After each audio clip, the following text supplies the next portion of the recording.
জয় মা তারা, জয় মা তারা, জয় মা তারা। নমস্কার, শুভ সন্ধ্যা সকলকে। আমি অনিকেশ বৈদ্য।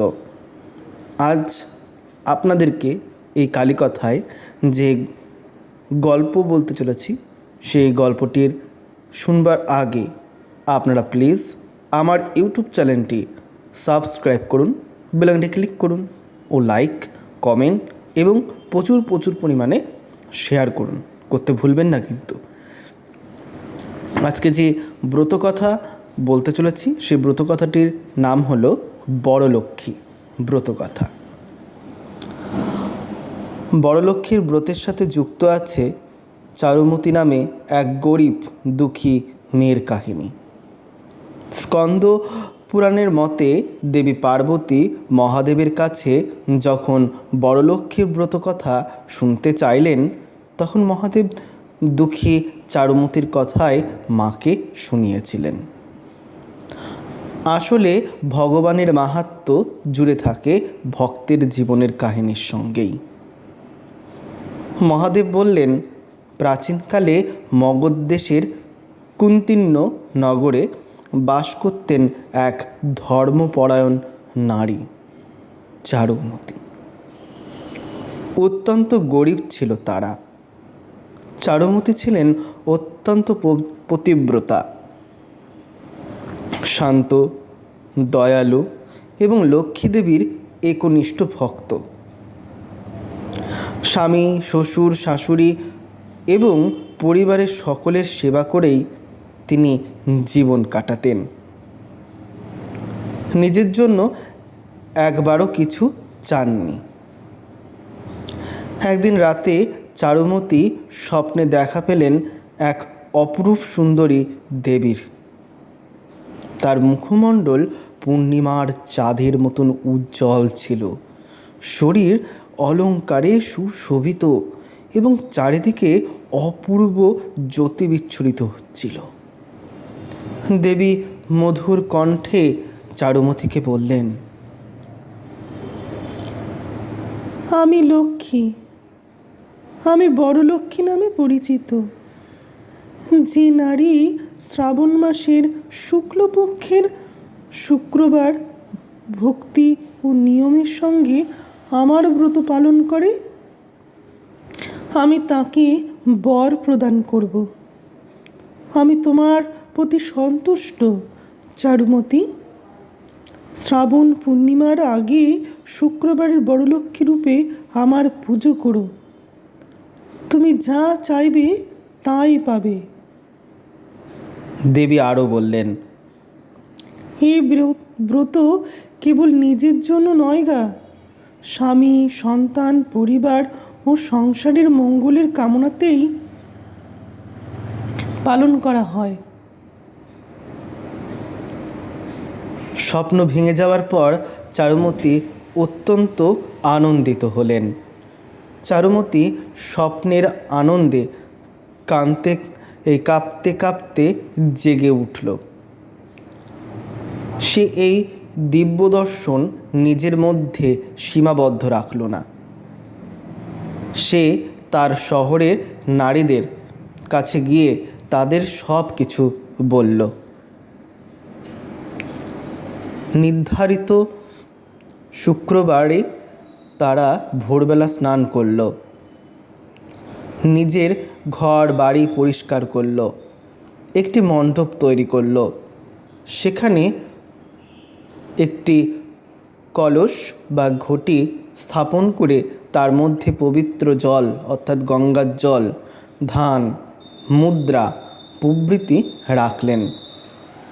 আম্রপল্লব ও নারকেল দিয়ে কলস সাজিয়ে তার ওপর দেবী লক্ষ্মীর একটি প্রকৃতি স্থাপন করা হলো। এরপর শুরু হলো বড়লক্ষ্মীর ব্রত পূজা। পুজো শেষ হলে তারা হাতে পবিত্র সুতো বা ব্রতের সুতো বাঁধলেন। সেই সময় এক আশ্চর্য ঘটনা ঘটল। চারুমতি যেন দেবীর উদ্দেশ্যে প্রণাম করে করলেন। দেবীকে তৃতীয়বার প্রদক্ষিণ করবার সময় তার পায়ে যেন অলঙ্কারের শব্দ শোনা গেল। একে একে তার হাতে, পায়ে ও শরীরে অলঙ্কার প্রকাশিত হতে লাগলো।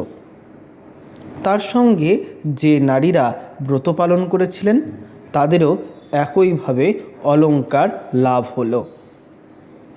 তারা অবাক হয়ে বুঝতে পারলেন এ সমস্ত মায়েরই দান, মায়েরই কৃপা। চারুমতি এবং অন্যান্য নারীরা দেবীকে কৃতজ্ঞতা জানিয়ে বললেন, মা, তুমি আমাদের প্রতি প্রসন্ন হয়েছ। তোমার কৃপায় আমাদের সংসার পরিপূর্ণ হোক। কিন্তু আমরা যেন কখনো তোমার ভক্তি ও ধর্মের পথ থেকে বিচ্যুত না হই। দেবী লক্ষ্মী তাদের আশীর্বাদ করে বললেন, যে ভক্ত নিষ্ঠা, পবিত্রতা ও ভক্তির সঙ্গে আমার ব্রত পালন করবে তার জীবনের সৌভাগ্য মঙ্গল বৃদ্ধি পাবে।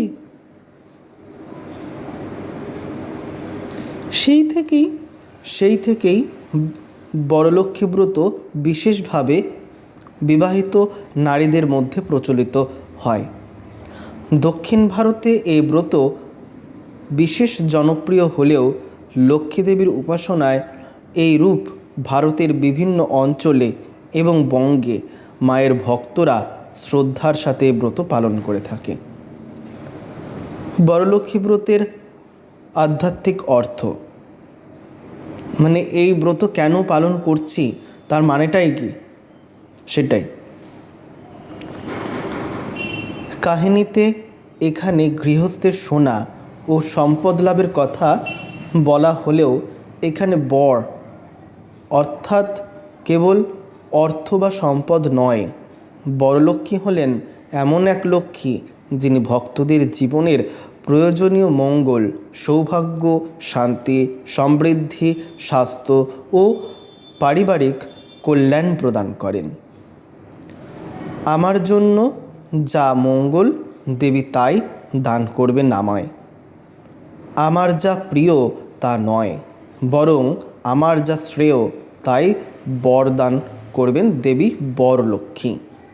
তাই ব্রতের মূল শিক্ষা, লক্ষ্মী কেবল ঘরের ধন সম্পদ নন, লক্ষ্মী আছেন শান্তিতে, ভালোবাসায়, সেবায়, সততায় এবং পারিবারিক মঙ্গলে। হ্যাঁ, গল্পটা এখানেই শেষ হলো। তবে আমি বলেছি আমার গল্পের বলার আগেই আমি একটা কথা বলি, সেটা হলো এখানে শুধুমাত্র গল্প নয়, গল্পের মাধ্যমে শিক্ষাও দেওয়া হয়। সত্যি কথায় এই গল্পটার মধ্যে কিন্তু একটা শিক্ষা আছে। শিক্ষাটা কি? বড়লক্ষ্মী এই নামটা শুনলেই মনে হবে যেন এই দেবীকে পুজো করলে সঙ্গে সঙ্গে বর পাবো। বর পাবো বলতে আমি হাজব্যান্ড বা স্বামীর কথা বলছি না, বা এমন কথাও বলছি না যে তুমি অর্থ, ঐশ্বর্য এমন কিছু সঙ্গে সঙ্গে পেয়ে যাবে।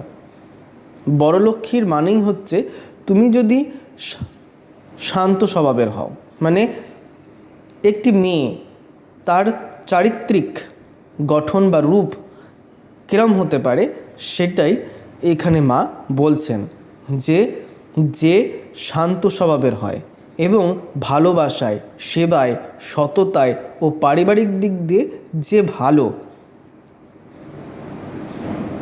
তার প্রতি মা মঙ্গল করেন। এবং শুধু তাকেই না, তার সঙ্গে সকলকে মঙ্গল করে। মানে ধরো কোনো বিবাহিত স্ত্রী তার স্বামীর মঙ্গল কামনার জন্য এই ব্রত পালন করছে, যদি এইভাবে সে ব্রতটা করে তবে কিন্তু সেই ফলটা হবে। সে যদি শুধু চায় যে না আমি ব্রত করব, আমার জন্য কিছু লাগবে, আমার গয়না, গলার হার, হাতের চুড়ি, পায়ের তোড়া, এইসবের জন্য সে যদি চায় তাহলে কিন্তু হবে না। মানে নিঃস্বার্থভাবে এই ব্রত করতে হবে। তো যাই হোক, আজকের এই ছোট্ট ব্রত কথাটি শুনে কেমন লাগলো তা জানাতে ভুলবে না। আর এটা হচ্ছে 45 মানে 45 নম্বর এপিসোড। এর আগেও আরও অনেক ব্রতকথা আমি দিয়েছি। আমার যদি ইউটিউব চ্যানেলে ঢুকে তোমরা দেখো, কালীকথার আরও অনেক এপিসোড আছে ব্রতকথার। আমি বিপত্তারিণী বা আরও অনেক রকমের ব্রত আমি এখানে দিয়েছি। একদম ফার্স্টের থেকে দেখতে হবে, তাহলেই তোমরা দেখতে পাবে।